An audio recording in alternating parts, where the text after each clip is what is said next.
Welcome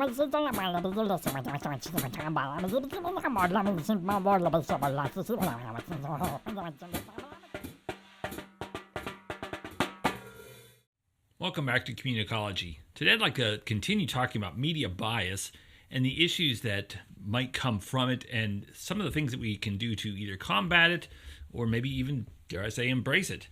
Let's talk about it a little bit. Now, in a previous episode, we talked about how media bias can come in different forms and shapes. It could just be a situation where they only have so much time and space to cover articles, so something's got to get cut. It could be something that's nefarious, where they want to get rid of something because it makes their side look good or bad, or it's just one of those things where people can play with the word bias and it can mean a bunch of different things. But I want to focus a lot more on the idea of when people do it in a nefarious way. Like, I want to make sure my side looks good.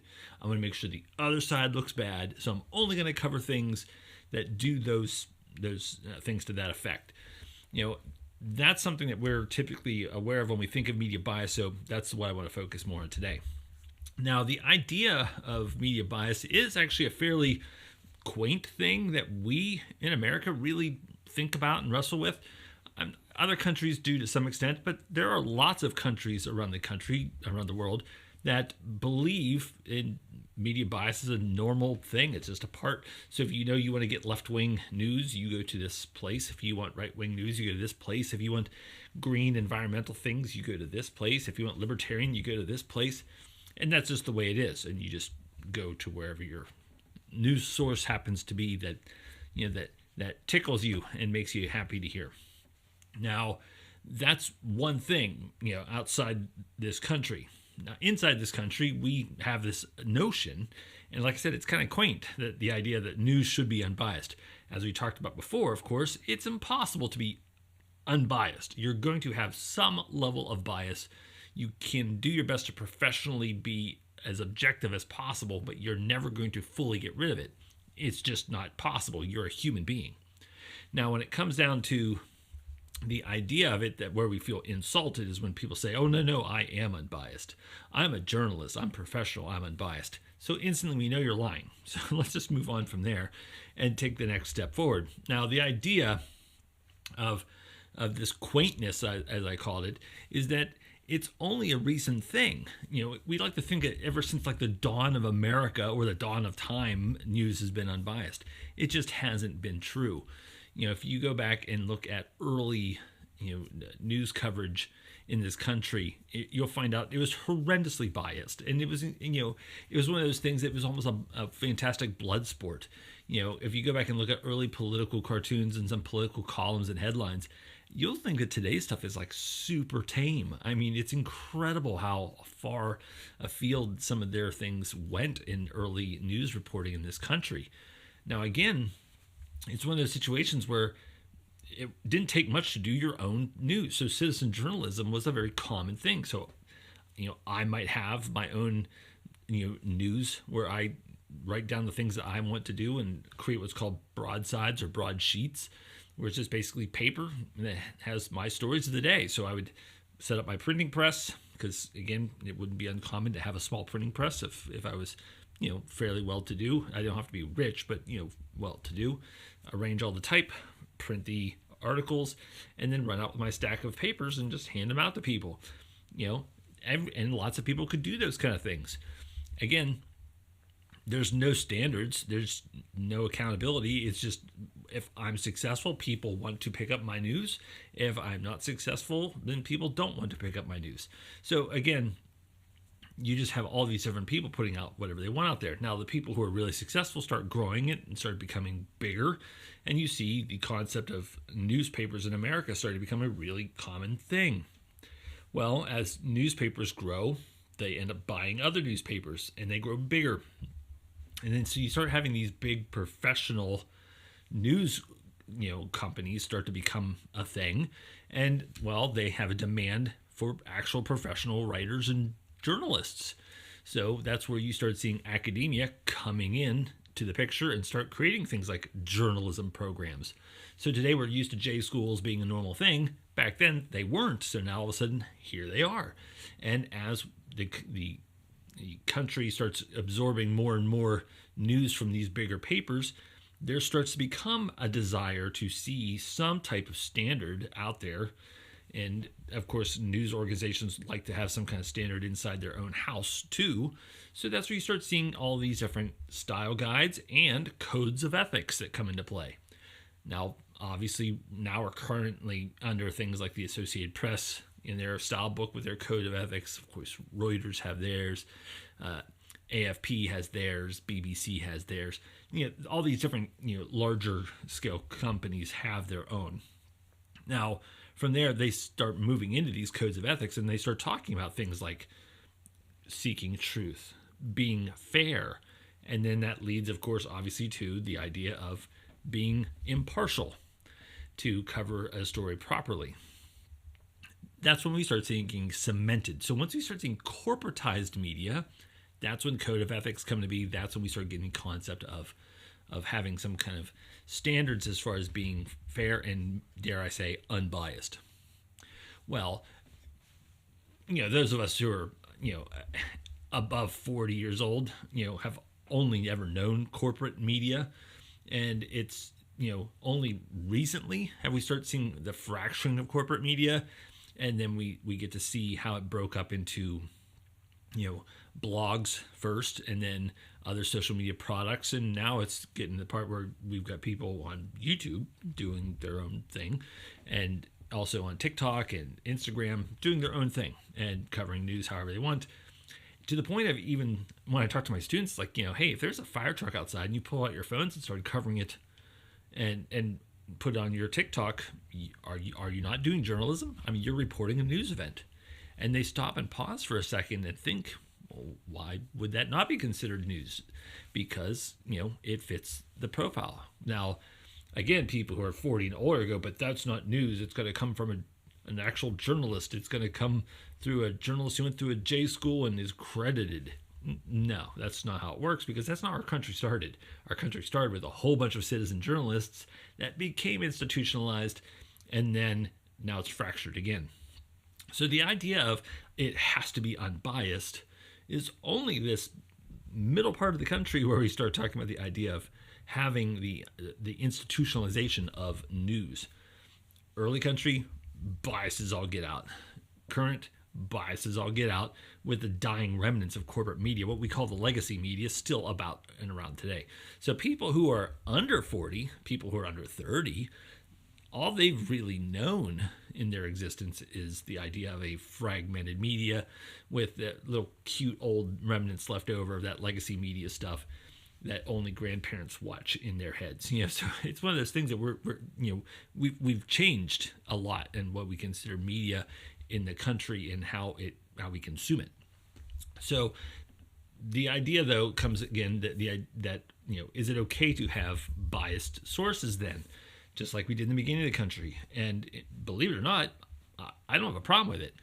I don't have a problem with biased sources at all. I have a problem with biased sources that lie and say they're unbiased. So one thing that was really interesting when I was working on my doctoral work, and again, this is in the late 2000s, 2007, 2010, when I was doing all my coursework for my doctorate, I was doing some research and I came across a news article, or not, a journal article, where they did research to find out which do you find more credible, bloggers or journalists.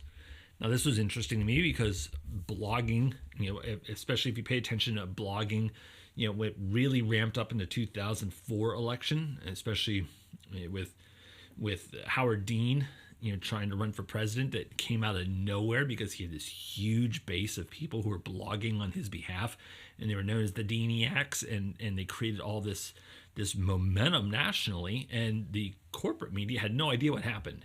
They're looking at like people like John Kerry as like the old standard bearers, and here comes Howard Dean, a governor from New England, out of nowhere, just like all of a sudden, like he's a worldwide phenomenon. What in the world just happened? Well, that was all through the blogging that came to be. And of course, that was harnessed later, in the Barack Obama campaign. Blogging and social media really took off in that moment as well. But Howard Dean's the one that really got all that started in the 2004 election. So I started doing political blogging in 2004. So I really got into it and really enjoyed doing it. So when I came across this article that said, that asked a question in its surveys, who do you trust more, bloggers or journalists? I was interested. But of course, I had a knee-jerk reaction. I said, well, of course it's going to be journalists. So I started reading the article, and lo and behold, it's not. It was actually bloggers. And I went, wait a minute, this is like I have some cognitive dissonance going on, and I have no idea what you're talking about. So I had to wrestle with it, and I read through the article. It turns out, the main problem with journalists and their credibility is that they lie. And we know they lie because they come on the news and they tell you straight-faced that they're unbiased and that they tell the truth. And instantly we know they're lying because you can't be unbiased. You can try to be. You can get close, but you can't be. So we already know you're lying. So what else are you lying about? And thanks to things like blogging in the early days of that form of social media, we were able to pass around actual articles of things that were going on and actual news stories of what people were seeing, and they weren't matching up with what the legacy media was saying. And we started to realize, wait a minute, they're not telling us a bunch of stuff.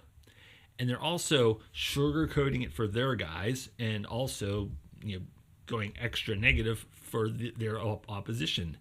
And everyone online went, wait a minute. So you end up seeing this huge growth in 2004 and the rest of the 2000 decade of all these bloggers that came out of nowhere, political left, political right, all over the spectrum, that just exploded on the scene covering what they were actually seeing. And that made everybody just basically come to a full stop and say, hold on, I don't trust these journalists because they're telling me that they're doing like legitimate work, that they're being honest, that they're being fair. And we're seeing plainly that they're not. So they're obviously lying. How much more lies are coming out of their mouths and how much has been coming out of their mouths? I don't trust them. Now that blogger over there who says he's from the left wing, maybe I don't agree with him, but at least he tells me where he's coming from. So I know where I know that's his slant. And that one from the right wing, maybe I do agree with him, but at least I know where he's coming from. And now I can follow and hang on to what he's saying, knowing where he's coming from. And again, that's credibility. Again, it doesn't mean that I have to believe they're right or wrong. It just means that, okay, if you admit that you're from the political left or from the political right, you're already telling me your frame of reference. So, I know it's going to come from your mouth, and I can trust that I know it's going to come from your mouth. That's the credibility aspect that came through in the survey that I came across. So again, people who are straight up and honest, you're going to find them more credible. Again, you might think they're full of it because you don't believe what they're teaching. But when it comes down to it, at least they told you, I'm coming from the political left. I'm coming from the libertarian standpoint. I'm coming from the Green Party standpoint. I'm coming from a socialist standpoint. Whatever they tell you, you at least, well, thank you. At least you're honest and tell me where you're coming from. And that's something that we just tend to think about and kind of recognize now, which makes the old legacy media sound really, really disingenuous now. So whenever they come out and they say how fair and honest they are, we just laugh.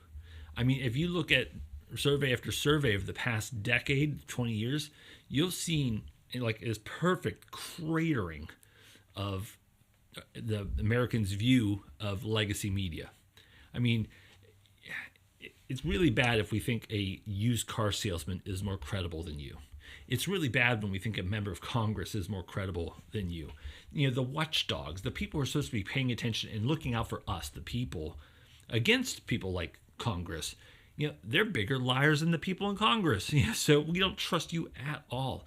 And you can just see the nosediving of American sentiment of news media profession because you've been lying and lying, and you're so darn smug about it, and we don't trust you, we don't believe you, and we're just going to stop watching you. So again, it used to be that there was much higher ratings not just credibility, but of viewership of people in legacy media. Now, in fairness, there are a lot more other places to get media outlets and news and things like that. But at the end of the day, people just stopped reading newspapers, watching the TV news, even going to those TV news websites. So as they evolved and tried to adopt the whole we're going to be online too mentality, it didn't matter. We just still don't care. We don't trust you. And that's why, like, for example, Fox News has done so well, and because they claim to be, and they work to be fair and balanced. Now, a lot of people say, well, that's just a right-wing news company. It's like, well, remember last time we talked about there's a difference when you're paying attention to news. Are you talking about the news division or the commentary division? Because Sean Hannity is most certainly on the right side. He'll even tell you he's a Republican. He'll tell you he's a conservative. He's not hiding it, but he's not a journalist. He's doing commentary. So if you hop into the news division, the people who are actually delivering news, gathering news, writing news stories, who are they? Do you know? But again, we tend to think of the commentators, like, oh, well, you're thinking of Gutfeld or Hannity or whoever, and instantly your mind's going, well, of course they're right wing. Look at all those right wingers. Again, that's the commentary side. I'm talking about the news journalism side. So, are you going to cover the story? And that's the big thing. So when it comes down to this idea, this lie of bias is one thing that drives people crazy. So if you're going to look at me in my face and say that you're unbiased, I'm instantly knowing you're lying. And then I see and hear what's coming out of your news division. Again, not the commentary side, the news division. And I can tell right away, you are absolutely shaping news. Like we talked about last time, you're choosing to cover certain things. You're choosing to not cover certain things. Or you're choosing to slant certain things and frame things in a certain way. So again, that's what's killing your credibility. So why would I ever trust you? Why would I ever believe you? Why would I ever tune in? So the one thing that's really important with this is the idea of truth. Now, in the law, we think of the whole truth and nothing but the truth, that we're going to put our hand on the Bible and swear our oath when we come into a court hearing. But realistically, when we come into the idea of a hearing and we're looking at the whole truth and nothing but the truth, again, there's just not enough time to cover the whole truth in a news story because, again, there's so much that's happening around the world and there's so much happening all the time that you can't cover all of it. So we can't do the whole truth. But I would really appreciate it if you did the nothing but the truth part, leave the commentary out as best as you possibly can. Leave the slant out as best as you possibly can and just cover the story. So when you roll up and there's some event happening, what's going on? Now, it's easy if it's like a house fire because you see the house burning and you can report on the house burning and how long it took to put out the fire, which fire companies responded, and that's easy to do. It's when you get into the investigative journalism and you find out there's fraud and abuse, especially if it has government officials, and that government official might happen to be on your side of the aisle or the other side of the aisle. How are you reporting it? Are you reporting it fair and straight down the middle? Here are all the facts. And that's, again, the hard part. And people don't understand sometimes how hard that is, but people inherently do understand that it is hard to get rid of your own personal bias. Now, so if you're telling me the truth and saying, look, I'm going to cover this news story and I'm going to do it from a right-wing perspective, fine. Now I know. So when I want to get the other side, I can find someone who says, hey, I'm doing this from a left-wing perspective. Great. Now I can find out that side and I can listen. And then as a human being who tries to be rational, I can then suss it out on my own. And the big problem that we have now is, of course, so many people want to be fed everything. And this is typically where we have the disconnect that we are seeing in this country. So it used to be that if all you could get was the newspaper, the radio, and television, you were absolutely reliant on the media to be straight, to cover the important things, and to tell you the important things. Now, we've got so many different voices out there covering so many different things, especially citizen journalism and the ability to cover stuff that's going on, thanks to everyone having a phone. Now we wrestle with the idea of, well, what really is truth? And we can see all these different angles, and we put together all of these different pieces. that might take extra work. And a lot of people who just want to be fed things, that's too much work. So they just disconnect, or they just scroll and look for cat pictures and things like that on their social media feed. So when it comes down to it, there is an onus on us. If you want to be a citizen, you have to have responsibility in it.